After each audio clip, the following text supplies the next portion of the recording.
أعوذ بالله من الشيطان الرجيم. بسم الله الرحمن الرحيم.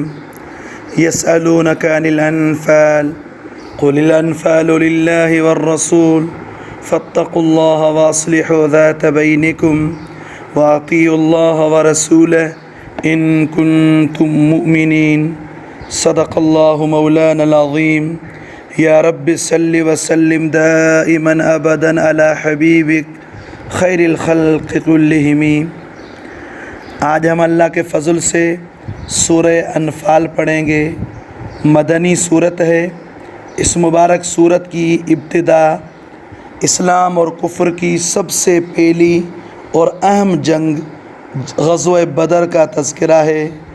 صورت کی ابتدا میں بدر کے جو اموال غنیمت اس کے متعلق حضرات صحابہ رضوان اللہ علیہ مجمعین نے پیغمبر علیہ الصلاۃ والسلام سے سوال کیا. یسألونک عن الانفال قل الانفال للہ والرسول، جس کا جواب رب العالمین کی طرف سے یہ دیا گیا کہ یہ اموال غنیمت حقیقت میں اللہ اور اس کے رسول کے ہیں. یعنی جس طرح اللہ اور اس کا رسول ان کی تقسیم فرمائیں گے سب اس پر راضی ہو جائیں گے. سب کو راضی رہنا چاہیے. ایمان کا مقتضی بھی یہی ہے. پھر آگے انما المؤمنون الذین اذا ذکر اللہ، فرما رہے حقیقی مومن کی شان بتلائی گئی کہ جب اس کے سامنے خدا کا نام لیا جائے تو ان کے دل عظمت الہی سے کانپ اٹھیں اور ان کا ایمان بڑھ جائے اور وہ اپنے رب پر توکل کرنے والے ہیں. جملہ عبادات بدنیہ و مالیہ بجا لاتے رہتے ہیں. پھر غزوہ بدر کے واقعے کو ذکر فرما کر اللہ کی رحمت، اللہ کی نعمت اور مسلمانوں کے لیے ملائکہ کا نصرت کے لیے اترنا بیان ہوا. دوسرے رکوع کے اندر غزوہ بدر کے اندر کچھ خاص انعامات رب العالمین نے جو مسلمانوں پر بیان فرمائے ان کو یاد دلایا گیا. اہل ایمان کو جہاد کے اندر ثابت قدمی کا حکم دیا گیا اور یہ بتایا گیا کہ دشمنوں کے مقابلے میں اگر ایمان، صبر، ثبات کا مظاہرہ کیا گیا تو انشاءاللہ ہر دور کے مسلمانوں کو غزوہ بدر کی طرح اللہ تعالیٰ نعمتوں سے نوازیں گے اور ان پر رحمتوں کی بارشیں ہوں گی. اور کافروں کی جتنی تدبیریں ہیں اللہ تعالیٰ اپنی قدرت سے انہیں ملیا میٹ فرمائیں گے. اور کفار کو خطاب کر کے یہ تنبیہ کی گئی تم اسلام کی مخالفت سے باز آ جاؤ، حق کو قبول کر لو، یہ تمہارے لیے بہتر ہے. اگر تم شرارت سے باز نہیں آئے تو پھر اللہ تعالیٰ تمہارے ساتھ بھی وہی کرے گا جو تمہارے بڑے ابو جہل، عتبہ، شیبہ کے ساتھ ہوا. تیسرے رکوع میں اللہ تعالیٰ مومنوں سے مخاطب ہو کر فرما رہے ہیں کہ اطیعوا اللہ و اطیعوا الرسول، اللہ اور اس کے رسول کی اطاعت کرو. اطاعت خدا اور رسول کے احکامات سے کبھی بھی روگردانی نہ کرنا. یہ بتلایا گیا کہ اللہ کے رسول کی لائی ہوئی جتنی بھی ہدایات ہیں اس میں تمہارے لیے حیات ابدی کی ضمانت ہے. پھر مسلمانوں کو یہ بتایا گیا کہ اس وبال سے بھی بچنا ہے کہ احکامات کی مخالفت نہیں کرنی، بالخصوص جہاد کو چھوڑ دینا یہ انتہائی خطرناک جرم ہے. عذاب الہی کے کہیں لپیٹ میں نہ آ جائیں.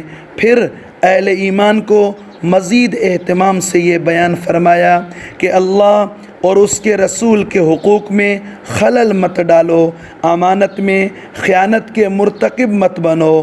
چونکہ خیانت کا منشأ عام طور پر اولاد اور مال سے محبت ہوتی ہے، اس لیے انہیں یہ سمجھایا گیا کہ اموال اور اولاد یہ تمہارے لیے ایک آزمائش اور امتحان ہے تاکہ معلوم ہو کہ ان کے مقابلے میں خدا اور رسول کے احکامات کو کون ترجیح دیتا ہے یا کون ہے جو اللہ اور اس کے رسول کے مقابلے میں مال و اولاد کو ترجیح دیتا ہے. تو بہرحال یہ تمہارا امتحان ہے. اللہ تعالیٰ کے پاس ایسے لوگوں کے لیے بہت بڑا معاوضہ ہے جنہوں نے مال و اولاد کے مقابلے میں اللہ اور اس کے رسول کو ترجیح دی۔ چوتھے رکوع میں تقوی اختیار کرنے کا حکم کیا گیا ہے کہ تم اللہ تعالیٰ کے خوف سے ہر وقت ڈرتے رہنا، اس کے احکامات کی مخالفت سے بچتے رہنا۔ اللہ تعالیٰ تمہارے گناہوں کو تم سے دور کرے گا، تمہاری مغفرت فرمائے گا، اپنے فضل سے بہت نعمتوں سے نوازے گا۔ اس کے بعد آگے فرمایا کہ کفار مکہ جو پیغمبر علیہ السلام کے خلاف دار الندوہ میں سازشیں بنا رہے تھے، اذ یمکر بک الذین کفروا لیثبتوک او یقتلوک، کہ بھئی آپ کو قید کر دیں یا آپ کو قتل کر دیں، او یخرجوک، یا آپ کو جلا وطن کر دیں، لیکن فرمایا ان کی یہ خفیہ تدبیریں رب العالمین ان تدبیروں کو ملیا میٹ فرما کر آپ کو ان کے نزغے سے نکال کر امن اور سکون کے ساتھ بحفاظت مدینہ طیبہ پہنچائیں گے، اور اللہ تعالیٰ کی قدرت کے سامنے ان کی کوئی تدبیر نہیں چل سکتی۔ پھر سمجھایا گیا کہ کتاب خداوندی اور اسلام کے سلسلے میں ان کا بغض اور حسد انتہا درجے کو پہنچا ہوا ہے کہ لوگوں کو مسجد حرام سے روکتے ہیں، خود بھی خدا کی عبادت نہیں کرتے اور دوسروں کو بھی عبادت خداوندی کرنے سے روکتے رہتے ہیں۔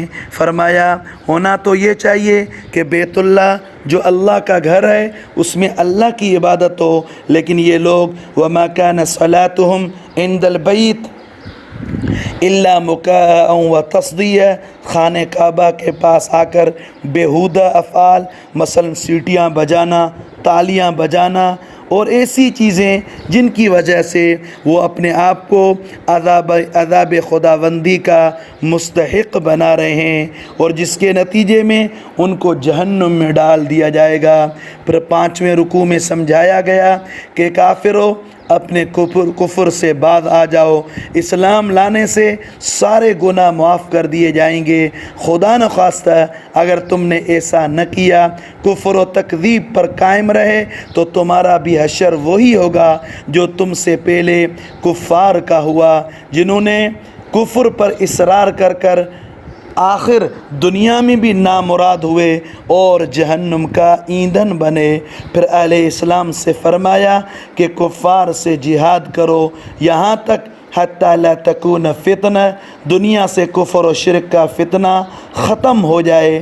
اور اس کے بعد 10ویں پارے کی ابتدا میں جو جہاد سے مال غنیمت حاصل ہوتا ہے اس کے 5 حصے فرما رہے ہیں، اس میں سے خمس وہ اللہ اور اس کے رسول کا ہے، اور اس طرح جو مسلمان قوم کے یتامہ ہیں، غرباء اور مساکین ہیں، مسافر ہیں، ان پر خرچ کیا جائے گا۔ باقی 4 حصے مجاہدین میں تقسیم ہوں گے۔ پھر غزوہ بدر میں جو خصوصی نعمتیں، بالخصوص بارش کا برسنا، فرشتوں کا مدد کے لیے اترنا، یہ سب بتایا گیا کہ یہ اللہ تعالیٰ کے احکامات کی اطاعت کا نتیجہ ہے۔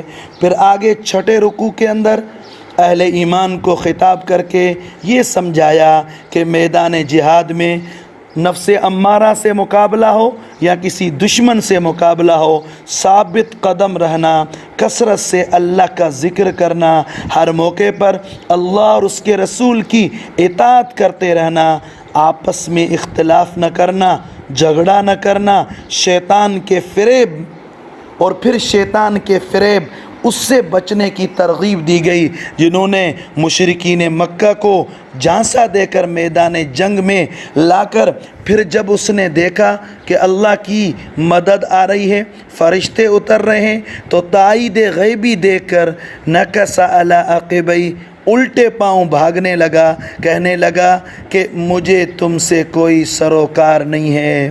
7ویں رکوع میں مدینہ عالیہ کے منافقین کا ذکر ہے، جنہوں نے مسلمانوں پر طعنے دینا شروع کیے کہ بے سر و سامانی کے عالم میں، تعداد کی قلت میں یہ کہہ رہے ہیں کہ ایسے دھوکے میں پڑے ہوئے ہیں کہ قریش مکہ سے ہم مقابلہ کریں گے، اور ان کو سخت شکست کا سامنا کرنا پڑے گا۔ پھر آگے اہل ایمان کو اللہ پر توکل اور بھروسہ کرنے کا سبق دیا گیا، اور کفار کو یہ ڈرایا گیا کہ انکار و تکذیب سے باز آ جائیں، ورنہ ان کا بھی وہی حشر ہوگا جو مصر پر 400 سال تک سلطنت کرنے والے فرعون کا حال ہوا۔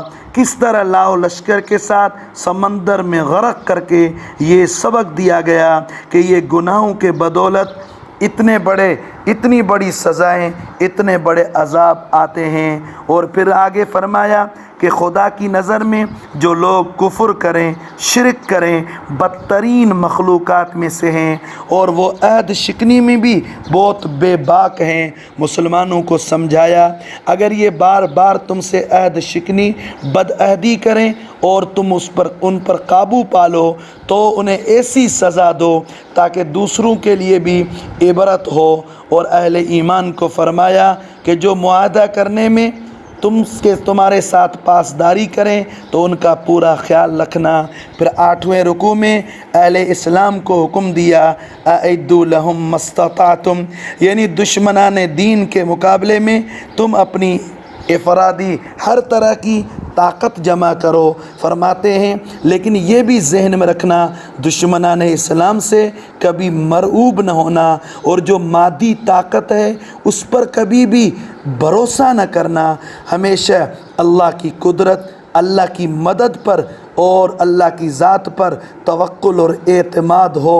فرمایا کہ اسی طرح آگے ان جنحوا للسلم، اگر کیا کفار صلح کی طرف مائل ہوں تو فرما رہے ہیں تم آگے بڑھ کر ان کا استقبال کرنا، چونکہ جہاد سے مقصود بھی شر کو دفع کرنا ہوتا ہے، اور یہ اگر صلح سے دفع ہو جائے تو اور زیادہ بہتر ہے۔ پھر فرمایا کفار کی مصالحت میں دھوکہ بھی ہو سکتا ہے، لہذا آپ لوگ مطمئن رہیں۔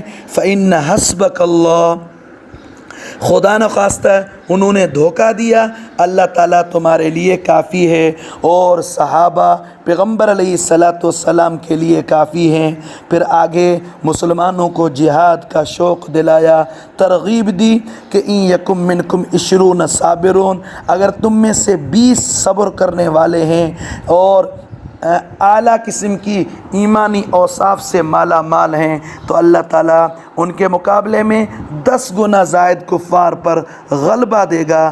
اصل معاملہ تقوی اور طہارت کا ہے۔ پھر جنگ بدر کے قیدیوں کے متعلق سخت تنبیہ ہیں، اور مال غنیمت جو جنگ بدر میں حاصل ہوا اس کے متعلق تفصیلی بیان تھا۔ پھر آخری اور 10ویں رکوع میں جنگ بدر کے اندر جو قیدی تھے ان کے متعلق بھی احکامات بیان فرمائے کہ ان کو اسلام لے آنے کی ترغیب دی جائے، اور یہ بھی تنبیہ فرمائی اگر انہوں نے اللہ اور اس کے رسول سے خیانت کی تو اس کا خمیازہ انہیں ہی بھگتنا پڑے گا۔